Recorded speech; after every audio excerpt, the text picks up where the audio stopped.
ทักทายสบายดีFCทุกท่านผู้ติดตามนะครับส้มวันนี้เราจะไปตำข้าวโพดแล้วเราจะเข้าป่า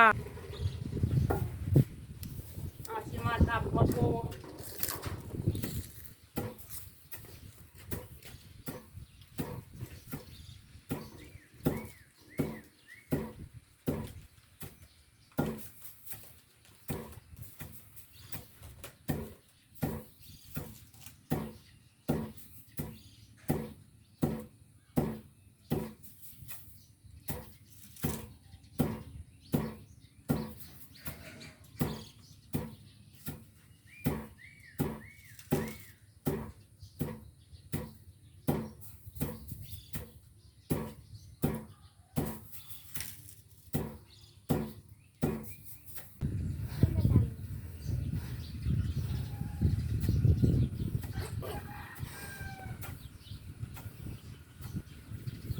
ย่อผ้ากับอีเพ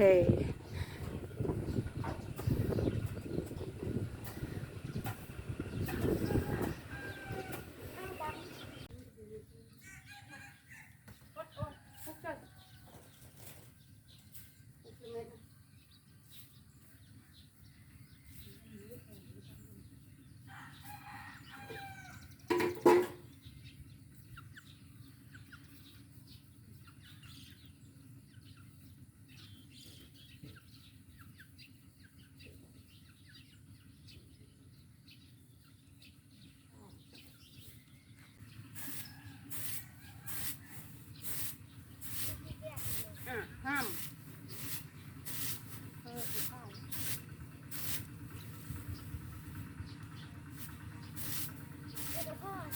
ตำนี้เวลาตำนี้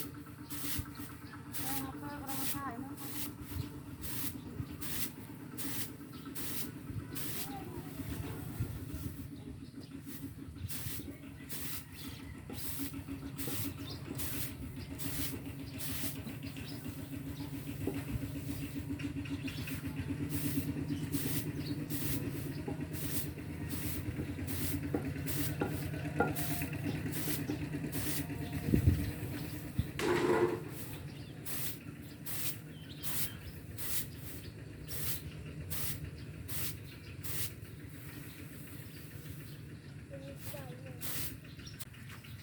สมุกตำข้าวโคตำแล้วกับซีเซลมะพร้าว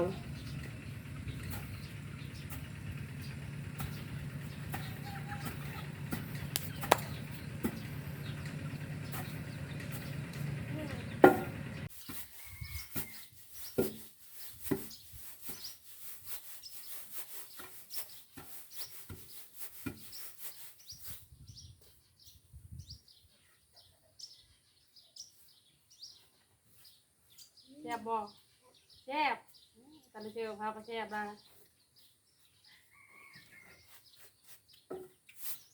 แซ่บจริงเลย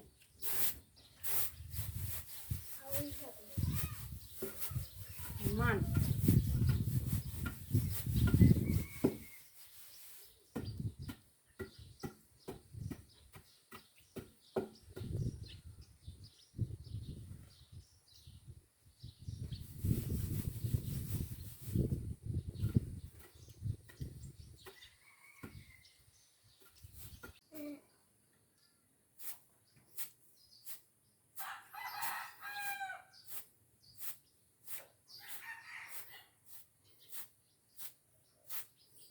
เขาโคเขากระตำแล้วนะ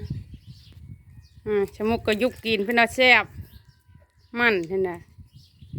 ถ้าเราเชื่อมะพร้าวนะเขาชิมมือเชื่อมะพร้าวอยู่เฮินนี่เขากับมือเฮินนะมือพร้าวเชื่อข้าวโคชะมุกเป็นผู้ถือข้าวโคผ่ามะพร้าวเชื่อข้าวโคชะมุกเป็นคนผ่า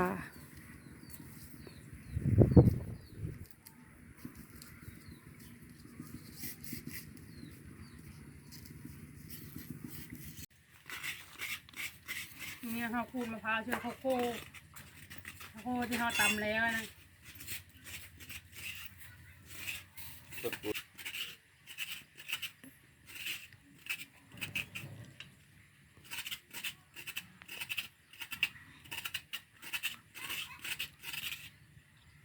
เนาะเขาโคเขาก็แล้วเอาเชื่อมะพร้าวน้ำตาล นี่คือจะก็พันปลาย แคบบะมกแคบมือเคืองอันนั้นนั่นดิเล็กมาจอดเข้ารถบ่ค่ะ ไม่ใส่เนื้อ เดี๋ยวทุกคนกินข้าวโพดน้ำกัน เล่นกับโคเด้อ ข้าวโพดข้าวเมา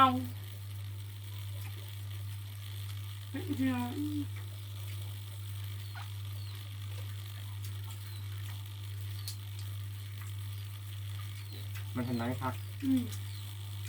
ทำไรครับนี่ เจอน้ำมะพร้าวเนาะละลายไหน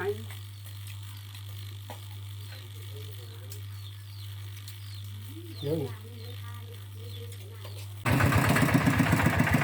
นี่นะรถไทยก็ติดจังยูเพราะมันถอยหลังมาได้เอาก็สิได้เข้าป่านะทุกคนนี่นะทีมงานนะกะตาผ่านกองตาผ่านสมุนไพรกันเป็นไปทาอยู่ตะหน้าชะมุกพัดแตงโม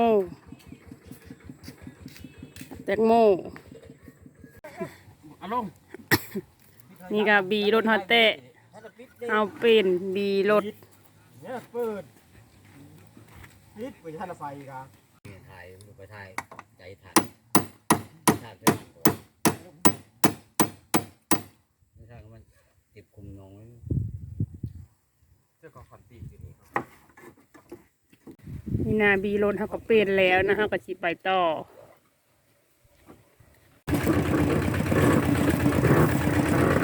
นี่ก็คือทางไปของเฮาเนาะ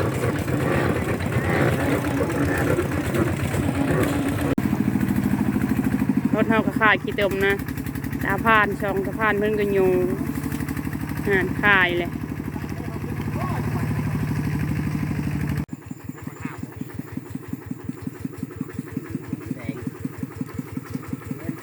นี่นะขึ้นรถเดินทางต่อ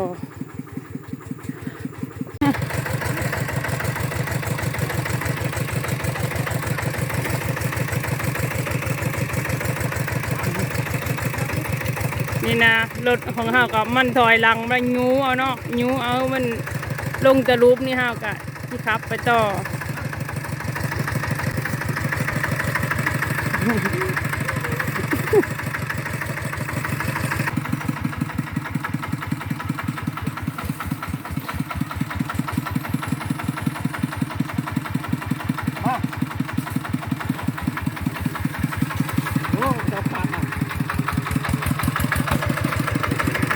พาขี้ตมแล้วนะลงมาเอายูถอย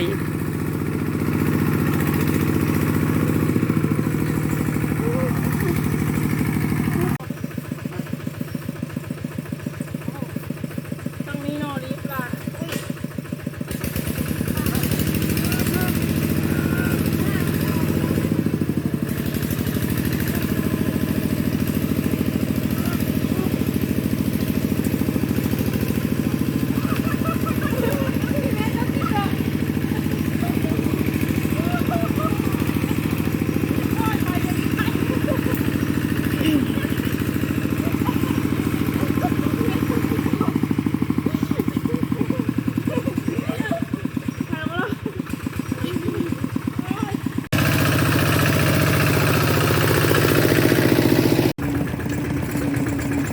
ไกลที่คำมันนะ4 โมง 5 โมงแรกยังบ่ทันละฮอดบ่อนนะ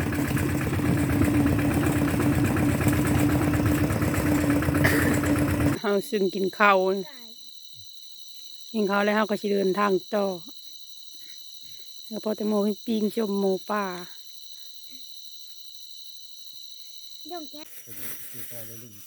เอาก็สิมาตำแจ่วสิตำแตงแตงโมโลดแตงอยู่เฮาสิตำแจ่วท่าตำพริก นี่คนลุ้นคอยคนนี้ผมคอยไปได้รถอีโก้คือรถอีโก้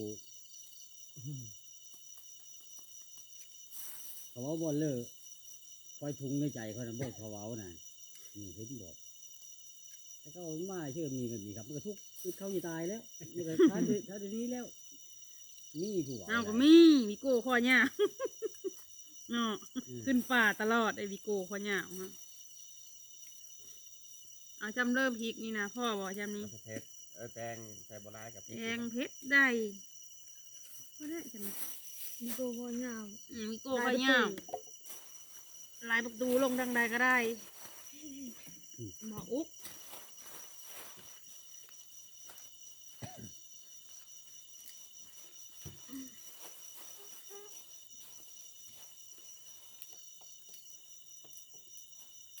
เมื่อยจ้ะตื่นกินกว่าถึง นะ เมื่อย โอ้ยงมาพี่จีละ มีไปเด้อมึงเฮ้ยครับกูก็มีกูไปไอ้กับมึงนะก็มีไหวกับมึงนะกูมีชอบไปสิจังไงวะ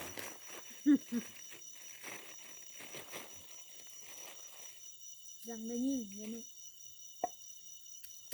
ตามกับปะตอบ มึงจังไงวะยังชอบมึงเอาอย่าไปเด้อมึงอย่าไปมึงไอ้กูมึงเห็นพันไหวกับมึงยังไงวะเดี๋ยวชอบเลย มันห่างลุง ยู ทิพย์ โก้ เนาะ ฮัน ทำลุงกูมือเป็นได้ร้าย นี่นะฮะมาตำมาแตงซี่โน่ยเต็มครกนะมาแตงอะตำมีข้าวแรงกินแล้วก็ย้ายบอน มาเทิดโบกนะเอานึ่งอยู่ขล่นนี่นะขล่นครกนี่เอาอยู่คู่ฮะ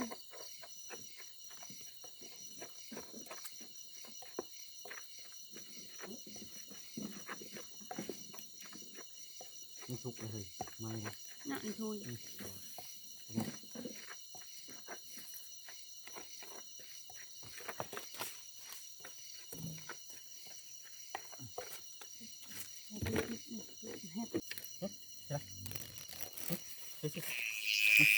จัน กันโอ้นี่ ตากตำแตงนะ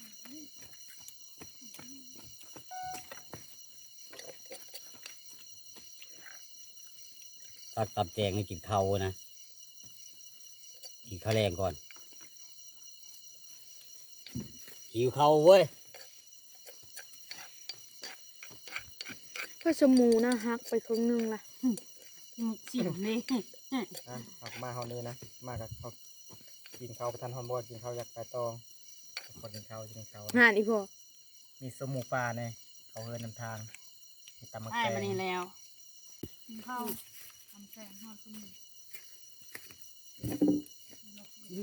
โอ้ยโอ้ยโอ้ยโอ้ย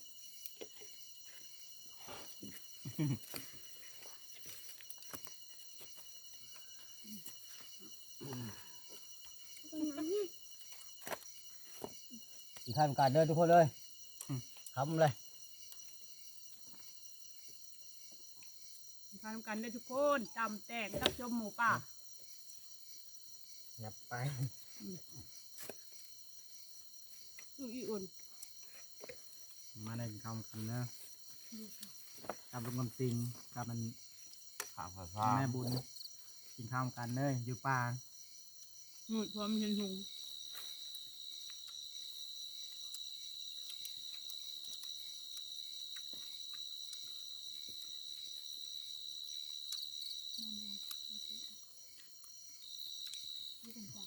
กินข้าวส้มหมูส้มหมูแน่ตำแตงแม่ส้มหมูป่า จับมุก เขาเฮยทาง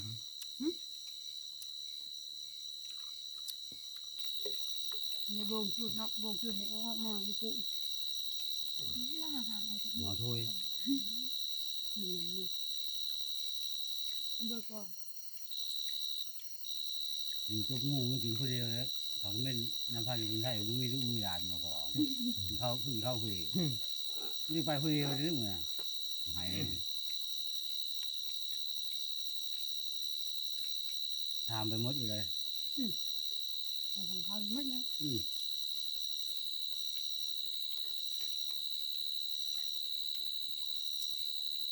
การไปคัน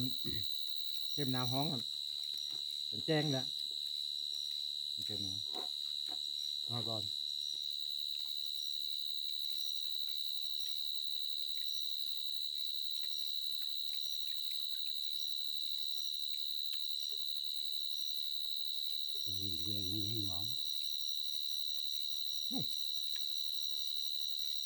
แจ้งแล้ว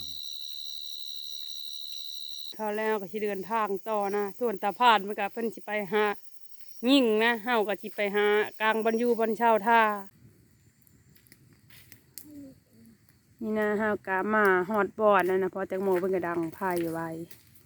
ส่วนชะมุกเพิ่นก็ทิ้งไพ่เลยหนาเพราะว่ามันดึกแล้ว9 โมงแรกนะ